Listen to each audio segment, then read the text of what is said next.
Excelentíssimo Padre Thalisson, Diácono Vilásio e amado povo de Deus. Essa primeira leitura de hoje, em que São Paulo chega na Grécia. Você sabe que a Grécia, na época, dominava culturalmente, o povo era muito inteligente. A filosofia grega é famosa, né? Até hoje, é a filosofia mais condizente com a teologia, com a revelação de Deus. E já tinha a sua crença, a mitologia grega. Não sei se alguém aqui lê mitologia grega, que é mais ou menos uma história paralela à nossa vida, só que com deuses que, de uma forma geral, vivem com mais perfeição essa vida nossa, né? Bem, e São Paulo chega na Grécia, junto aí com Silas, né, Timóteo, e começa a olhar o local. E ele descobre um altar ao Deus desconhecido. Aqui, gente, é a primeira coisa que a gente tem que aprender. Hoje, tem muitas pessoas que estão na igreja combatendo o ecumenismo. O que é o ecumenismo? Esse diálogo interreligioso. Infelizmente, tem muita gente na igreja querendo ser mais católico do que a própria igreja. Eu sempre, desde quando a gente começou aqui na paróquia, eu sempre tenho dito que a igreja é guiada por quem? Pelo Espírito Santo. A única coisa que Jesus deixou foi o Espírito Santo, que ele fala no Evangelho. Eu tenho que ir para mandar o Espírito Santo. Ele não deixou nada escrito. Essa história de protestante, de que está tudo na Bíblia, não cola. A Bíblia foi inspirada depois. Santo Agostinho dizia, eu só acredito na Bíblia porque a igreja diz que devo acreditar. Até porque eu já falei muitas vezes para vocês, há vários evangelhos sem os 4, várias cartas de São Paulo. Quem que escolheu quais são os livros do Novo Testamento? A igreja, o Espírito Santo no magistério, que é o Papa em comunhão com os bispos. Isso, o magistério é o Papa em comunhão com os bispos universal. Não é opinião de bispo separada ou entrevista de papa sem ser de magisterial. Ultimamente eu sei que gerou muita confusão na igreja. Mas se você ler os documentos da igreja, continuam sendo muito fiéis, né? Nós não podemos perder a confiança na igreja.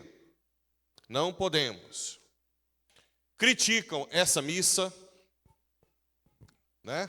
Missa que papas santos celebraram, criticam até que os papas são santos, criticam até João Paulo II, que não foi no magistério verdadeiro, criticam o ecumenismo, isso que, tudo bem, que o ecumenismo tem que ser muito bem explicado. Ecumenismo não é cirandinha, não é juntar lá e fazer amizade, um churrasquinho com um protestante e com um testemunho de Jeová, comer uma picanha junto e não falar de religião, né?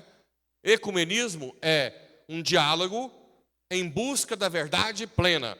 Onde está a plenitude da verdade? Igreja Católica. Eu sei disso, eles não sabem, para eles está com eles. Então nós vamos dialogando, buscando a verdade até chegar àquela que tem a plenitude da verdade. Agora, como é que você começa um diálogo interreligioso? Você pega o que tem em comum. Com o protestante, o que tem em comum? Jesus Cristo, não é? Então a gente começa falando de Jesus. Fala de Jesus. E depois eles vão falar que nós somos idólatras. Falar de Nossa Senhora. E a gente começa a explicar por que nós não somos idólatras. Por que Nossa Senhora não compete com seu filho. Que na verdade, no frigir dos ovos, gente, pelo amor de Deus, é ridículo. É ridículo você pegar um santo que morreu por Deus, deu a vida, e falar que ele remete à idolatria.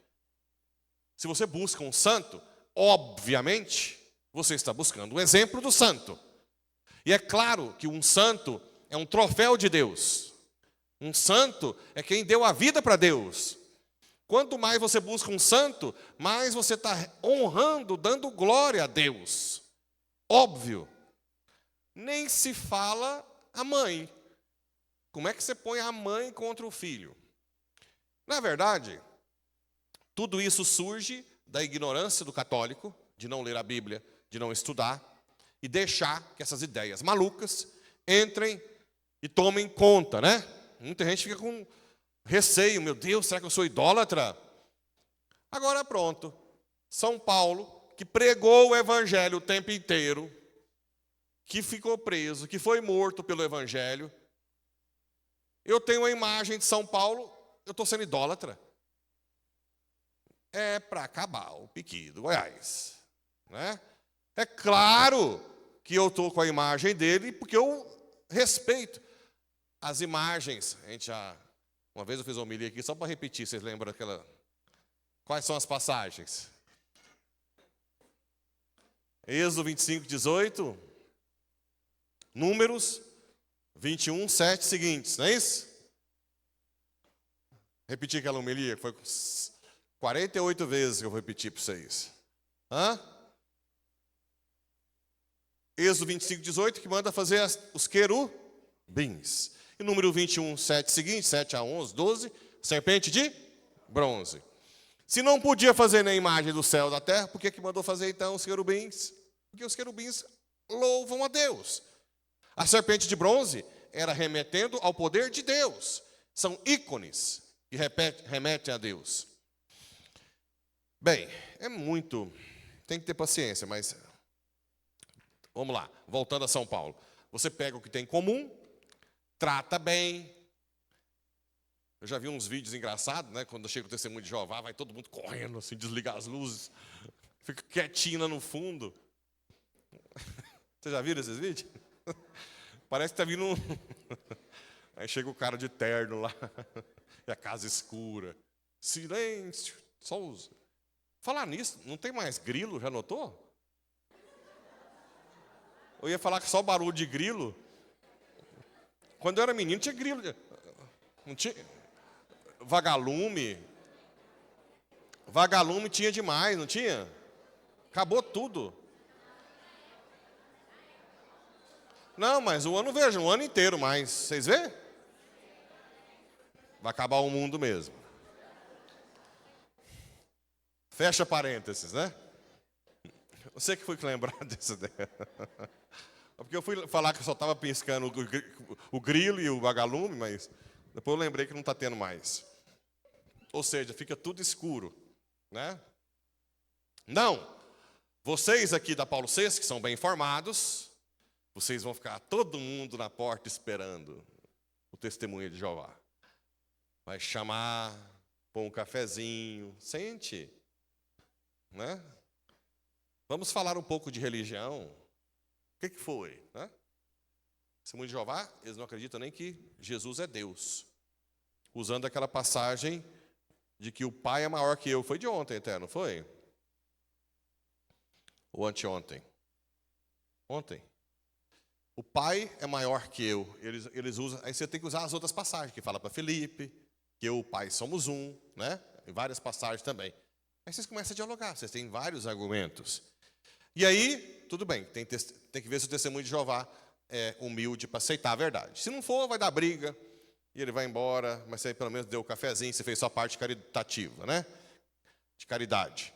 Se não, ele vai repensar. Ele vai repensar. Então, São Paulo, olha o que São Paulo faz. Pegou e viu lá, altar ao Deus desconhecido. Então ele diz,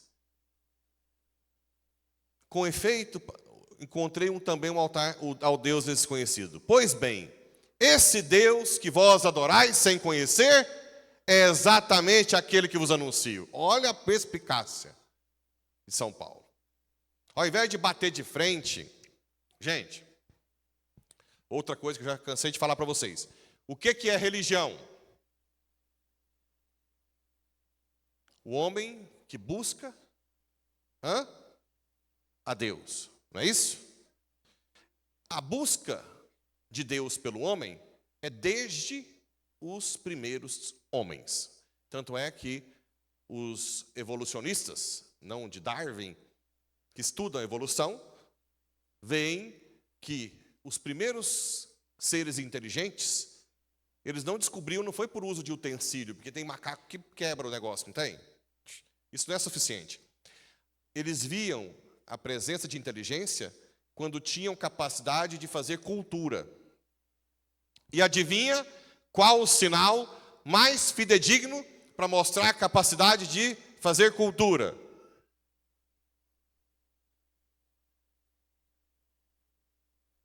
Qual? Religião. Enterrar mortos. Sinais de oração, de busca de Deus. Ou seja, cai por terra a teoria de Marx, e que a religião é uma supraestrutura que não faz parte do ser humano em si, foi inventada pelo homem. Não. Desde os primeiros seres humanos inteligentes, a religião. Por quê? Porque nós temos um desejo infinito de viver feliz para sempre.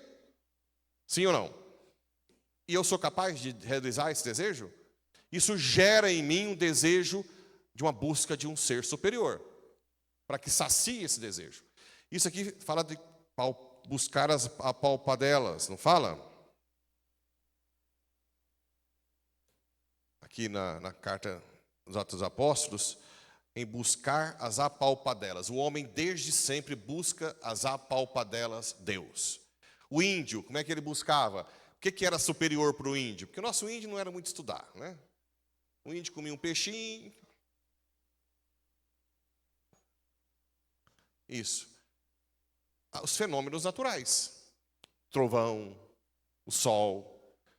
Então, para eles, eles não sabiam que são criaturas que são submissas à lei gravitacional, à lei a lei do universo.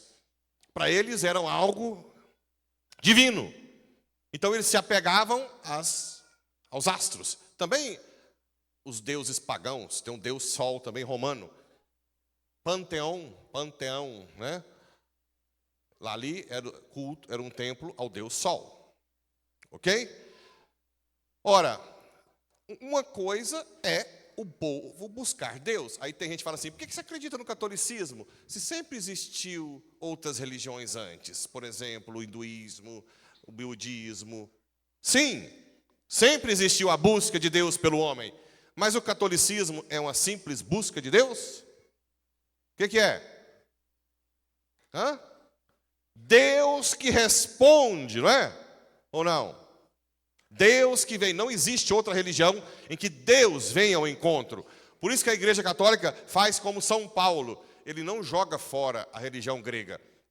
Ela leva a religião grega à plenitude. A Igreja Católica, se vocês forem viajar aí pela Europa, Turquia, mas na Europa, vocês vão ver muitos templos católicos com um piso com deuses pagãos. O jardim do Castel Gandolfo, onde o Papa antigamente passava o verão, não sei se esse vai passar o verão lá, tem estátuas de Netuno, de deuses gregos. Porque a Igreja Católica não quer destruir a busca do homem, quer purificar, elevar, até chegar ao Deus verdadeiro, que é justamente o que São Paulo está fazendo. Então vamos lá. Esse Deus que vocês não conhecem, eu vou apresentar. Olha como é que São Paulo faz. O Deus que fez o mundo e que tudo que nele existe. Pronto, deu checkmate. Esse Deus que vocês não conhecem é o Deus que fez tudo. Já está subentendido que fez até o material das estátuas deles. Tudo. Sendo o Senhor do céu e da terra, ele não habita em santuários feitos por mãos humanas. Também não é servido por mãos humanas, como se precisasse de alguma coisa. Pois é ele que dá a todos vida, respiração e tudo mais. Ele mantém a existência de tudo. Pronto. Já está fazendo uma abstração com eles fora do comum. Pegou eles lá no chão e já levou para o alto, né? De um só homem, ele fez toda a raça humana, criou o ser humano, para habitar sobre toda a face da terra, tendo fixado os tempos previamente estabelecidos, ele é o Senhor da história. Criou tudo do nada. Ninguém está acima dele. Mantém a sua vida. Guia a história. Viu como é que ele está? É uma coisa assim. Ou a gente tem que ficar com inveja da inteligência dele, ou então tem que pensar que ele está em êxtase. Como é que ele dá conta de fazer esse trem? Sem ter teologia. Ele não estudou filosofia, teologia. Pouco tempo atrás estava perseguindo os judeus, os cristãos. E agora com esse nível. Assim fez para que buscassem a Deus e para ver se o descobririam, ainda que as apalpadelas. Aí vem toda a busca de todas as religiões do mundo. Busca Deus as apalpadelas. Por quê? Porque nós não damos conta de ir até Deus. É Deus que tem que vir até nós. Ele não está longe de cada um de nós, pois nele vivemos, nos movemos e existimos. Nós só estamos aqui, porque eu só estou aqui agora, porque Ele permite. Né? Só. Somos da raça do próprio Deus. Sendo, portanto, da raça de Deus, não devemos pensar que a divindade seja semelhante a ouro, prata ou pedra. Opa, esse Deus se encarnou, se fez semelhante a nós, nos ama. Esse Deus nos ama. É capaz de se humilhar, né? Não é um Deus longe como arquiteto do universo. O arquiteto do universo foi criado no iluminismo. É um Deus que cria e depois vaza no braquiara. Deixa o homem sem qualquer tipo de revelação, sem providência. Isso chama deísmo, um Deus vago. Certo? Que depois nega os dogmas da igreja, mas depois enche de dogmas em humano. Não é assim as incoerências? Fala a verdade. Quem nega as leis de Deus, cria suas próprias leis. A palavra democracia hoje nem se fala, né? Quem mais fala de democracia são os mais ditadores da face da terra. Não é assim? Democracia. Tenho até medo dessa palavra, né? Democracia. As hipocrisias da vida, né? Mas Deus, sem levar em conta os tempos da ignorância, agora anuncia aos homens que todos e em todo lugar se arrependam. Que se arrependam. E se estabeleceu um dia que irá julgar o mundo com justiça. Ponto. Esse Senhor que guia a história quer que você se arrepende e vai te julgar no final. Pronto. Ele pegou o tabuleiro de xadrez, pegou o peão, segurou o rei aqui, a rainha matando o rei, o outro, o cavalo já pegando o rei. Pegou cada fala dele, acabou com todos os deuses gregos. Amando, dialogando. Isso se chama ecumenismo de verdade, inclusivista. E depois diz que ia ressuscitar dos mortos, aí eles não aceitavam muito a ressurreição dos mortos e foram saindo. Depois a gente ouve. Mas alguns se converteram. Dionísio, Dâmaris. Se um santo se converte, se um de vocês vira santo de verdade, muda o mundo. Não é fracasso. Concorda comigo? Não é fracasso. Paulo VI sofreu demais, gente. Isso aqui é tudo providência. Como é que cai justamente no trido? Paulo VI pegou a igreja depois desse Concílio Vaticano II, que tem um monte de gente hoje que não sabe nem o que é concílio, nunca nem leu nenhum documento e fala que é contra o Concílio Vaticano. Né? Sabe nada. Obrigado. Depois do concílio, no concílio,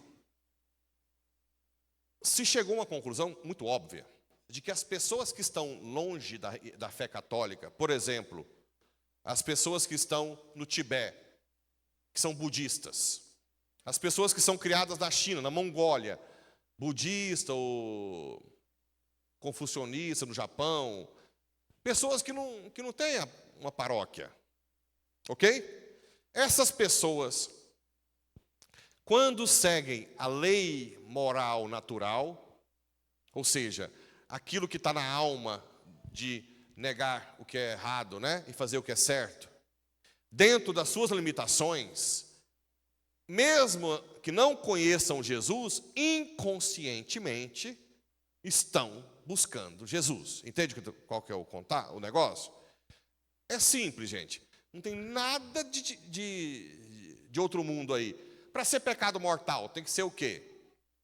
Matéria grave. O que mais? Consciência plena. Senão não é mortal. Eles têm consciência plena?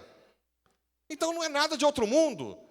E a igreja disse que essas pessoas podem ser salvas pela igreja, que é o corpo de Cristo. Entenderam? Sabe o que aconteceu? Os missionários não quiseram mais evangelizar. A Índia disseram, já que eles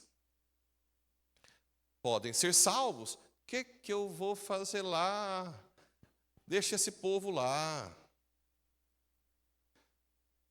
Eu não vou lá, deixa o Scott Hahn, que era pastor presbiteriano, quando falou com os primeiros padres que queria virar católico, o que ele ouviu? Mas para que virar católico? Hoje não precisa disso não, né? Hoje você pode continuar de boa lá. Nós somos todos iguais. Esse ecumenismo tirando a cirandinha, né? Não é o ecumenismo da igreja. Paulo VI ficou desnorteado. E ele escreveu, isso aqui eu quero que depois vocês tentem ler, uma encíclica para combater essa falta de busca de missão. Chama Evangelii Nuntiandi. O evangelho que se deve anunciar. E sabe o que ele escreve? Ele fala da semente do verbo. Que todo ser humano, nesses lugares distantes, tem uma semente do verbo, porque foram criados por ele.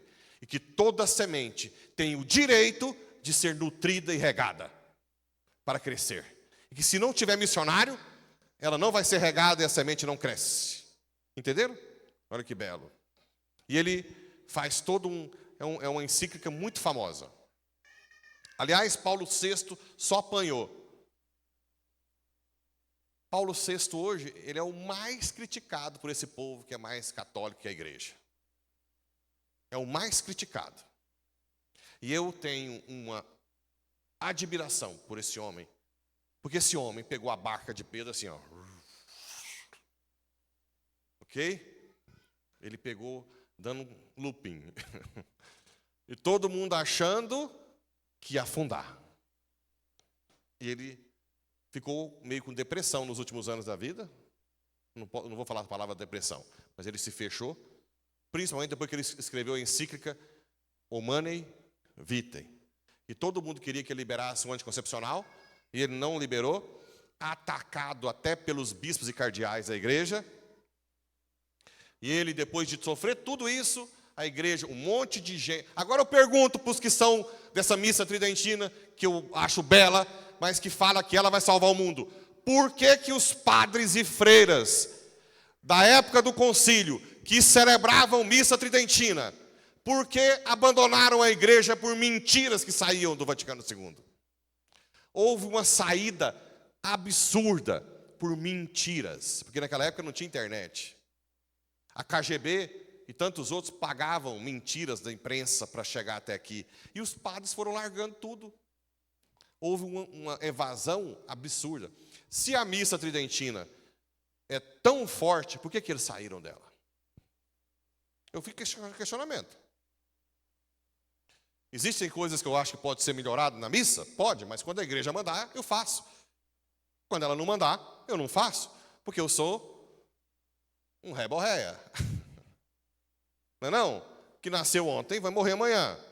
Que se não usar, graças a Deus, eu trouxe desodorante, a casa tinha papel higiênico, escovei os dentes. Senão estava fedendo.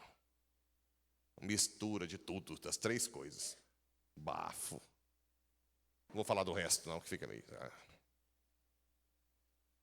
Esses somos nós, fedorentos.